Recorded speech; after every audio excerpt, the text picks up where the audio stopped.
Salam sejahtera, selamat beraktivitas. Semoga hari ini jauh lebih baik dari hari-hari sebelumnya. Tuhan selalu memberkati kehidupan kita semua. Kita baca dan renungkan firman Tuhan dari Matius pasal yang ketiga. Pada waktu itu tampillah Yohanes Pembaptis di padang gurun Yudea dan memberitakan, "Bertobatlah, sebab kerajaan surga sudah dekat." Semuanya dialah yang dimaksudkan Nabi Yesaya ketika ia berkata, "Ada suara yang berseru-seru di padang gurun, bersiaplah untuk Tuhan, luruskanlah jalan baginya." Yohanes memakai jubah bulu unta dan ikat pinggang kulit, dan makanannya belalang dan madu hutan. Maka datanglah kepadanya penduduk dari Yerusalem, dari seluruh Yudea, dari seluruh daerah sekitar Yordan. Lalu sambil mengaku dosanya, mereka dibaptis oleh Yohanes di sungai Yordan. Tetapi waktu ia melihat bahwa orang Farisi dan orang Saduki datang untuk dibaptis, berkatalah ia kepada mereka, "Hai kamu keturunan ular beludak, siapakah yang mengatakan kepada kamu bahwa kamu dapat melarikan diri dari murka yang akan datang?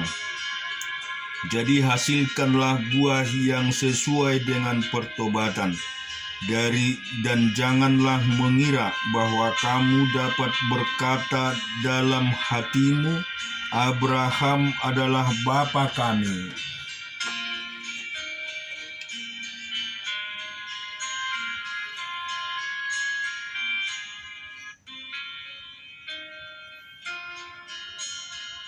Karena menjadi anak-anak bagi Abraham dari batu-batu ini.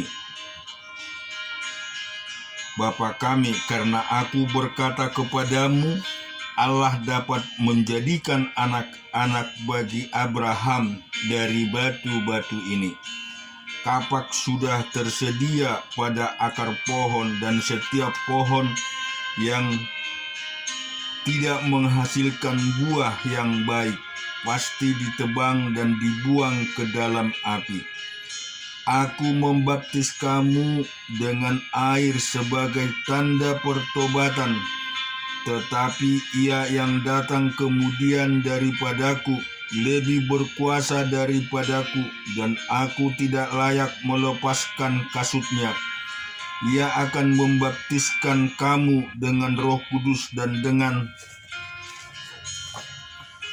alat penampi sudah di tangannya. Ia akan membersihkan tempat pengirikannya dan mengumpulkan gandumnya ke dalam lumbung, tetapi debu jerami itu akan dibakarnya dalam api yang tidak terpadamkan.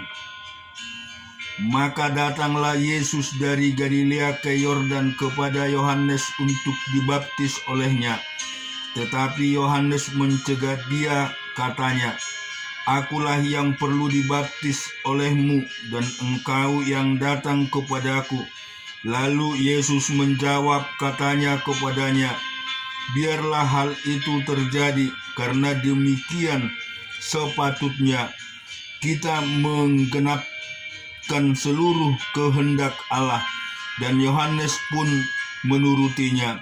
Sesudah dibaptis, Yesus segera keluar dari air, dan pada waktu itu juga langit terbuka dan ia melihat Roh Allah seperti burung merpati turun ke atasnya.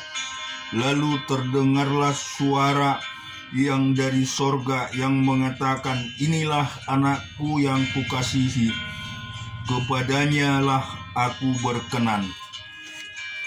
Kita juga akan baca di Ayub pasal yang ke-6 ayat ke-16 sampai 30. Yang keruh karena air beku, yang di dalamnya salju, yang surut pada musim kemarau dan menjadi kering di tempatnya apabila kena panas. Berkeluk-keluk jalan arusnya, mengalir ke padang tandus lalu lenyap. Kapilah dan Tema mengamat-amatinya, dan rombongan dari Seba mengharapkannya.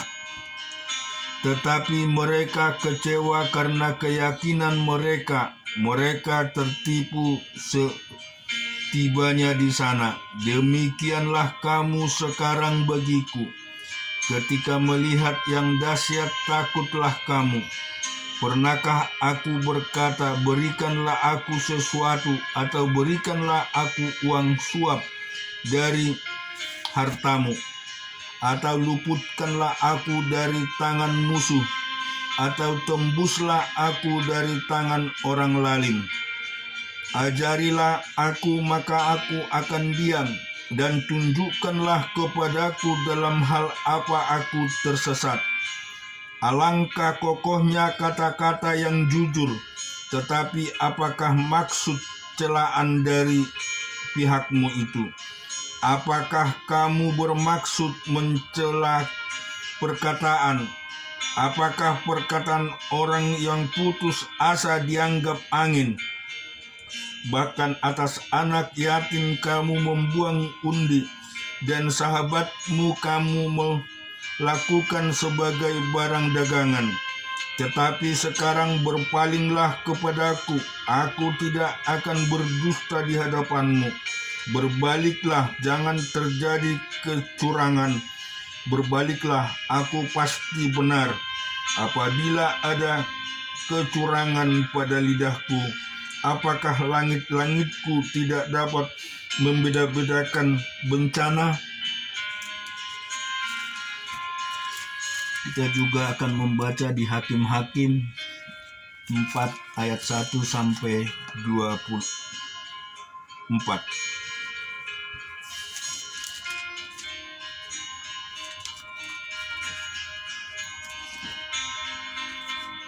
Setelah Ehud mati, orang Israel melakukan pula apa yang jahat di mata Tuhan.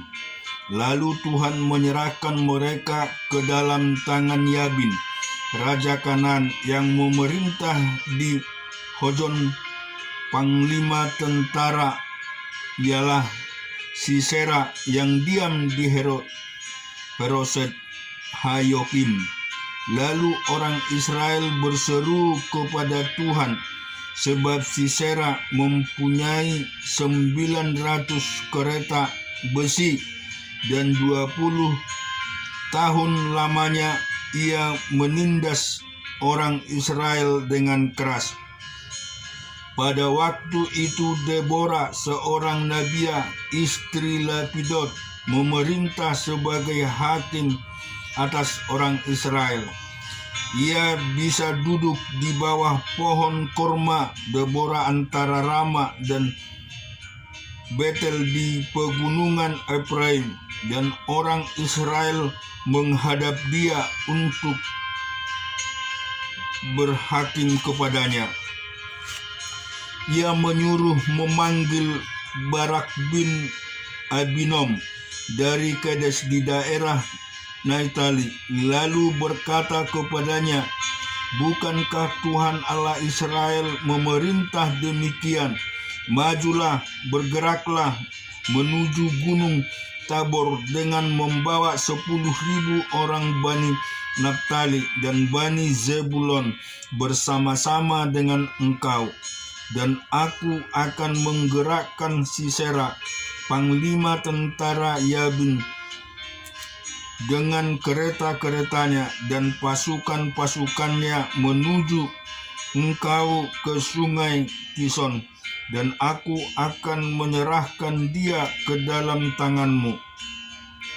Jawab Barak kepada Deborah, jika engkau turut maju, aku pun maju. Tetapi jika engkau tidak turut maju, aku pun tidak maju. Kata Deborah, baik, aku turut, hanya engkau tidak akan mendapat kehormatan dalam perjalanan yang engkau lakukan ini. Sebab Tuhan akan menyerahkan Sisera ke dalam tangan seorang perempuan. Lalu Deborah bangun berdiri dan pergi bersama-sama dengan Barak ke Kades. Barak mengerahkan suatu Jebulon dan suku Naftali ke Kades. Maka 10.000 orang maju mengikuti dia. Juga Deborah maju bersama-sama dengan dia.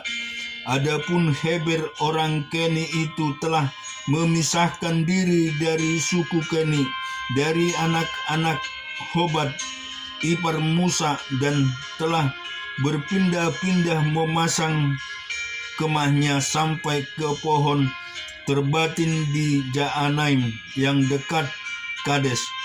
Setelah dikabarkan kepada Sisera bahwa Barak bin Abinoam telah maju ke Gunung Tabor, dikerahkanlah kepada segala keretanya 900 kereta besi dan seluruh rakyat yang bersama-sama dengan dia, dan Haroset Hagoyim ke sungai Kison.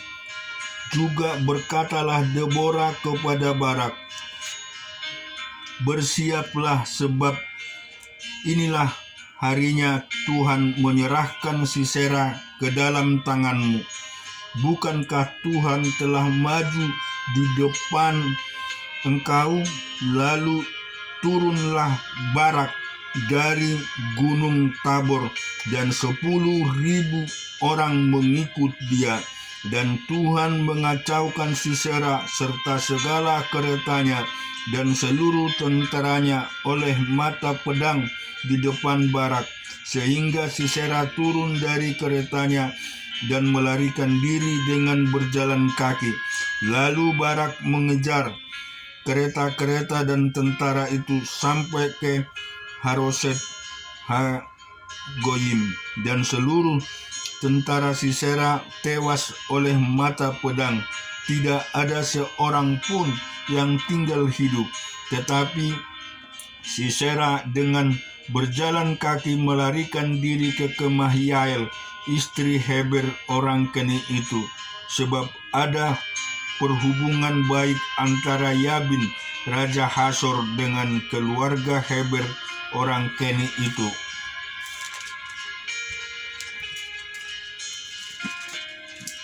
Yael pun keluar mendapatkan Sisera dan berkata kepadanya, singgahlah tuanku, silakanlah masuk, jangan takut. Lalu singgahlah ia ke dalam kemah perempuan itu, dan perempuan itu menutupi dia dalam selimut. Kemudian berkatalah ia kepada perempuan itu, berikanlah kiranya aku minum air sedikit, aku haus. Lalu perempuan itu membuka kribat susu, diberikannya dia minum dan diselimutinya pula. Lagi katanya kepada perempuan itu, berdirilah di depan pintu kemah, dan apabila ada orang datang dan bertanya kepadamu, ada orang di sini, maka jawablah tidak ada. Tetapi Yael istri Heber mengambil patok kemah, diambilnya pula palu, mendekatinya diam-diam, lalu dilantangkannya lah patok itu masuk ke dalam pelipisnya sehingga tembus ke tanah, sebab ia telah tidur nyenyak karena lelahnya. Maka matilah orang itu. Pada waktu itu muncullah Barak yang mengejar Sisera. Keluarlah Yael mendapatkan dia dan berkata kepadanya, mari, aku akan menunjukkan kepadamu orang yang kau cari itu. Lalu masuklah Barak ke dalam, dan tampaklah Sisera mati tergeletak dengan patok dalam pelipisnya. Demikianlah Allah pada hari itu menduduki Yabin, raja Kanaan, di depan orang Israel. Dan kekuasaan orang Israel kian keras menekam Yabin, raja Kanaan, sampai mereka melenyapkan Yabin, raja Kanaan.